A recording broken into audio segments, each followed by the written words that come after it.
So we've got Moira, and Tuello shows up. And Moira sasses Tuello a little bit about finally showing up, which felt very familial. Yeah. I was going to say it felt very familiar. Yeah, that's what I meant. Like, okay. Yeah. Yeah. Do you know what it's from? Please.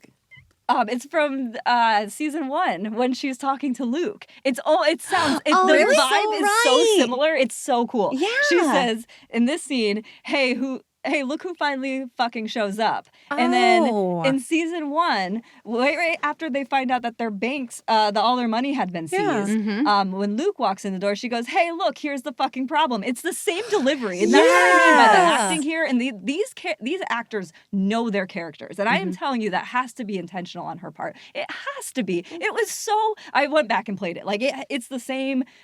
delivery. It feels almost identical. That's why it felt so familiar. And it's really cool because when you think about it, I'm like, well, why is she still, like, what's happening? So I went back and I watched that scene. It's a flashback. This is Moira from before. We are finally seeing flashes of Moira in present day that we haven't seen in Moira much. Really not. We've seen Moira get beaten down by Gilead, and then when she got out, she healed herself, right? But she doesn't have that rage the same way. We're seeing that fight in her, that activist fight that she had pre-Gilead, that we just haven't seen in the same way. It's just been different. And this feels like the same Moira. It's really cool. That's a really solid point. I think we got like a little glimmer of that last episode when Moira and June were talking about whether or not Hannah was going to be safe. And Moira said, she's half Holly. And it didn't strike me until, like, you're saying this right now, is Moira respects the hell out of Holly and had a bit of a crush on her because of how active she was in that community. And Moira saw that sees that as enviable, and now she's starting to re-embrace that in herself. Yeah. I wish we got more of Holly. Or maybe we'll get more of Holly eventually. I hope so. God, Cherry Jones is so amazing. Exactly. Cherry Jones is fantastic. And then also I don't know. I would love to see more about Holly and Moira's interactions, especially since, like you said, like Moira's kind of got a crush on her. It's like one of those crushes where you see this woman who is like older than you and has been around the block a bit, and she is just like wise and fucking cool and badass. And you're just like, I respect everything that she has done. It's definitely like that vibe, and I'd love to like just see like back and forth with them. I don't know, maybe in a flashback or something. Well, it would probably have to be a flashback. It would certainly probably have to have be to at be. this juncture. There is no way Holly is still alive, right? I mean, like no way. We haven't seen her die on camera, but I would say that's a safe assumption. She's got to be dead, especially if she was in the colonies. Yeah, that's the last we know. She was in the colonies. You have Moira with that like flashback point, which, to your point of these actors knowing their characters so well, this entire ensemble is just so fucking magnanimously good. They're so tight. But Moira asks, how is Serena? What's going on? And Tuello lies to them, and he says, I didn't speak to her. She looks like she's well.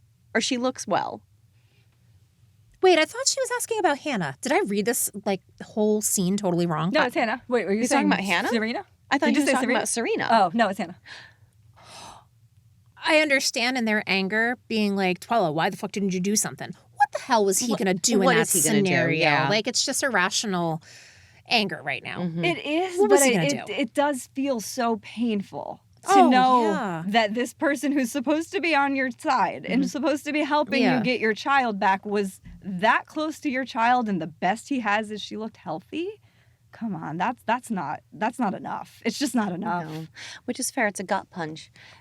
We understand because of the view that we have that there's only so much he could do while maintaining his own safety and Serena's safety, because that was his primary objective, was to get information for sure, but maintain that Serena stays alive while she is in Gilead and he can extract her safely, because he doesn't need another mess on his hands like Mr. Waterford. So we can understand that there's only so much he can do. And if Hannah suddenly goes missing, he can't exactly smuggle her out in a discreet fashion. So there's only so much that he can do. And he can't interact with her because all of the commanders and everyone in Gilead are specifically watching him. So Yeah. he's under a massive microscope. What else can he do? Yeah. Is it good enough for the three of them? No. But we're afforded a little bit of oversight, and it allows us to be able to see, like, what else can he have done? Exactly. And then on their end, as victims of this entire thing, of everything that Gilead has done to them and millions of others, nothing is going to seem adequate until they actually get their hands on their daughter again. Mm-hmm. Right. And that's just the hard truth. It just, everything sucks until it's real and she's back. If she ever did come back, and even then there would be work to do. So we've seen what June's gone through. Could you imagine Hannah coming back and then having to deprogram her? Like, Yeah. oh, that's a whole thing. Yeah. Sure is. But this whole conversation is exactly what it must feel like when, like a predator gets out of jail and moves in across the street. It's just that kind of like angst and fear and anger and just complete helplessness of like, what the fuck? When is the system ever going to work for us and help us? Right. And June directs her anger towards the only person that she can, which is Tuello. Yeah. And she tells him, "You're such a fucking disappointment." And Tuello says, "Perhaps your expectations are unrealistic.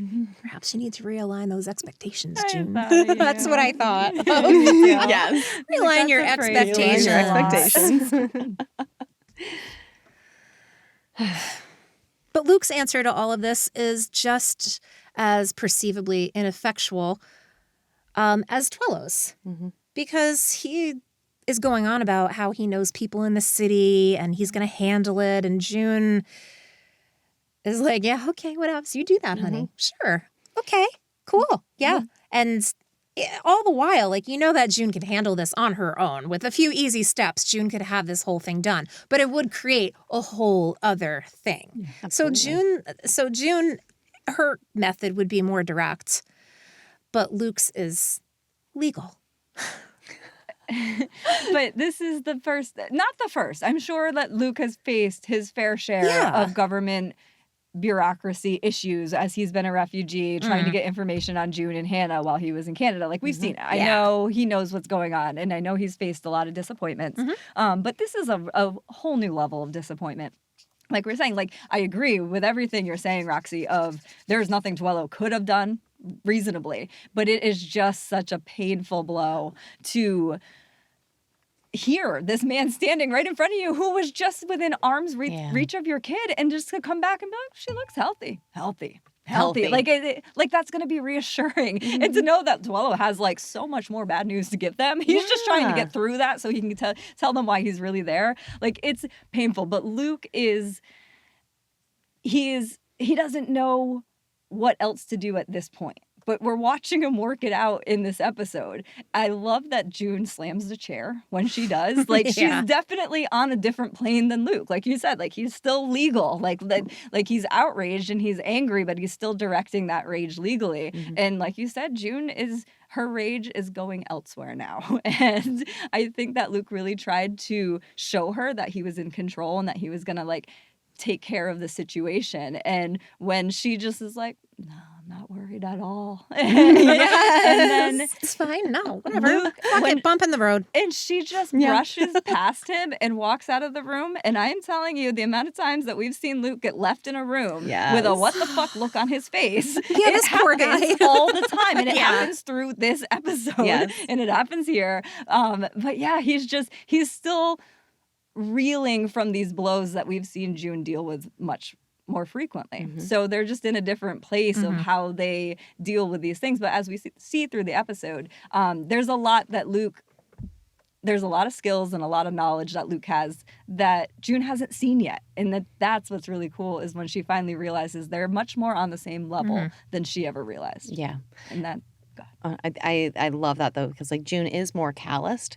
So she is used to having to feel these blows over and over again. And at the same time as us seeing her just be like, "I'm not worried." Because we all know immediately where her mind went. We also, in the same scene, see Luke getting, like, vocally a little bit heated with Tuello by just saying, "Get the fuck out of my house." And I love that we, like, see that start of that rage in Luke, and he does go back to his we're gonna solve this through bureaucracy. We're going to take all the right steps. And It's so savory.